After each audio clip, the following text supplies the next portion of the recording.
आखिर क्या मजबूरी है ट्रूडो की कि एक तरफ वो चीन के हाथ में जाकर खेल रहे हैं और दूसरी तरफ खालिस्तानियों के सामने इतने मजबूर हो गए? जी गौरव, इसमें चीन का तो मैं नहीं कह सकता, क्योंकि चीन एक बहुत बड़ा दोस्त भी है और बहुत बड़ा दुश्मन भी है। कनाडा के साथ उसके ताल्लुकात को बहुत ज़्यादा अच्छे नहीं रहे हैं पिछले दिनों हमारे दो शहरियों को लेकर।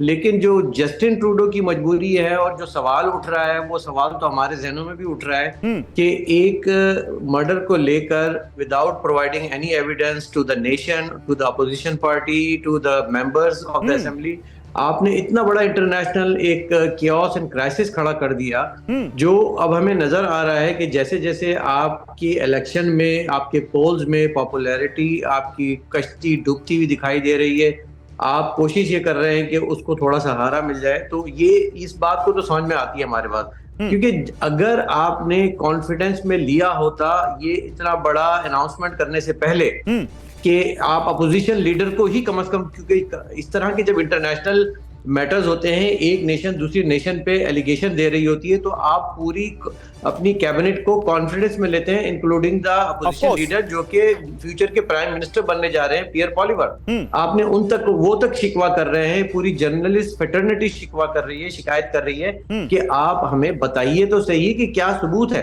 सबूत है तो सामने लाइए, उसके बाद इस बात को लेके इतना आगे बढ़ेंगे कि आपने टेंशन इतनी बढ़ा दी कि दुनिया में आज एक ही टॉपिक चल रहा है, कनाडा और इंडिया। आपको जरूरत क्या थी कि एक स्ट्रेटेजिक पार्टनर के साथ इस हद तक जाने से पहले इंटरनल कॉरिडोर्स में आपने इसको डिस्कस क्यों नहीं किया? और एक स्वीपिंग स्टेटमेंट आप असेंबली में आके दे रहे हैं, ये बहुत बड़ा सवाल बनता है। हम और इस पे हम सब इनसे सवाल भी करेंगे। और बताइए मिस्टर फारूकी, अगर कनाडा की मीडिया इस तरह से स्वीपिंग स्टेटमेंट कह रही है तो जस्टिन ट्रूडो की क्रेडिबिलिटी पर कितने बड़े सवाल उठ गए हैं उनकी खुद की देश में। जस्टिन ट्रूडो जिस तरह से यहां पर अपने देश में सवालों के घेरे में घिर गए हैं। मैं जितेंद्र ओझा, सवाल यही है सीधे, क्या जस्टिन ट्रूडो की केवल पॉलिटिकल मजबूरी है या ये खेल और बड़ा है? ये खेल खालिस्तान होते हुए, खालिस्तानी आतंकवादियों से होते हुए चीन और पाकिस्तान तक जाता है? बिल्कुल, जैसे आप लोग कह रहे थे कि चीन की जो ओपेक अथॉरिटी है और जिस तरीके से वो डेमोक्रेसीज को सबवर्ट करने की कोशिश कर रहा है, तो इससे संदेह होता है।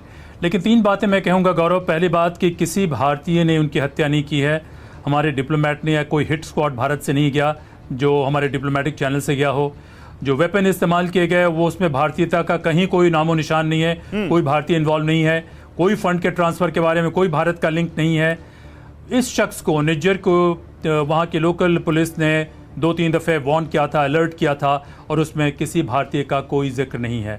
तो इस वजह से अचानक बिना इन्वेस्टिगेशन के हुए सीधे भारत पे आरोप लगा रहे हैं, तो हम लोगों को सोचना पड़ेगा कि इसकी वजह क्या है। जो आप राजनीतिक मजबूरी की बात कर रहे हैं कि वहाँ के सारे मीडिया चैनल से और बहुत सारे जो रिसर्चर्स हैं उनके रिसर्च से ये पता चलता है कि 56%, 60%, 63% ये परसेंटेज पॉइंट है जो जस्टिन ट्रूडो की डिसअप्रूवल रेटिंग है। और दूसरी बात, जो चाइना की आप बात कर रहे हैं, आप कनाडा को तो छोड़िए, अमेरिका के बहुत सारे स्ट्रेटेजिक कम्युनिटी के लोगों का मानना है कि चाइना ने अपने डिसेप्टिव तरीके से, चाइना में डिसीट जो है चीन के डीएनए में है, डिसेप्टिव तरीके से उन्होंने CIA के कुछ एक विंग्स तक को कैप्चर कर लिया है, जो कि सबसे पावरफुल एजेंसी है। तो जिस तरीके से स्लश फंड चाइना के पास है, तो हमें शक होता है। और आखिर में एक बात और मैं कहना चाहूँगा कि देखिए, कोई भी इंसर्जेंसी या मिलिटेंट किस्म की ऑर्गेनाइजेशन जो है कभी भी टैक्स पेयर के पैसे से नहीं चलती है, ये हमेशा ऑर्गेनाइज्ड क्रिमिनल्स के द्वारा चलती है। कनाडा एक बहुत सीरीन डेमोक्रेसी हुआ करती थी, ऑलमोस्ट एट पार विद स्कैंडिनेवियंस, यहाँ तक कि इतना ही अधिक जमीन उनके पास है और इतना लिबरल सिस्टम था। तो चीन की नज़र इसके बड़े लैंडमार्क्स पे तो हमेशा से रही है कि इसको कैसे अपने कब्जे में लाया जाए, और चीन कभी डायरेक्टली नहीं आता है। चीन हमेशा किसी न किसी ओपेक संगठन के जरिए आता है। अगर ट्रूडो साहब वाकई पेट्रियाटिक हैं तो उनको इसको ध्यान देने की जरूरत है। और मैं समझता हूं कि भारत के लोगों को पूरे कनाडा को आइसोलेट बिल्कुल नहीं करना है। हमें ट्रूडो से और इस किस्म के लोगों से, ऑर्गेनाइज क्रिमिनल से शिकायत है। कनाडा के लोग हमारे मित्र हैं, और मैं ये भी बताना चाहता हूं कि सारे सिख खालिस्तानियों के साथ नहीं है। 10-15% जो सिख हैं जो खालिस्तानियों के साथ है, स्पॉन्सर्ड है, वो इसको इस्तेमाल कर रहे हैं, उनको फंड किया जाता है, और उन्होंने मेजॉरिटी सिख को वहां पे इंटिमिडेट किया हुआ है। तो इन वास्तविकताओं को हमें ध्यान में रखने की जरूरत है। ठीक बात है, मैं इस पर आगे और बात करूंगा, और मैं भारत कनाडा के रिश्ते आगे कैसे देखते हैं आप सभी एक्सपर्ट, इस पर भी बात करूंगा।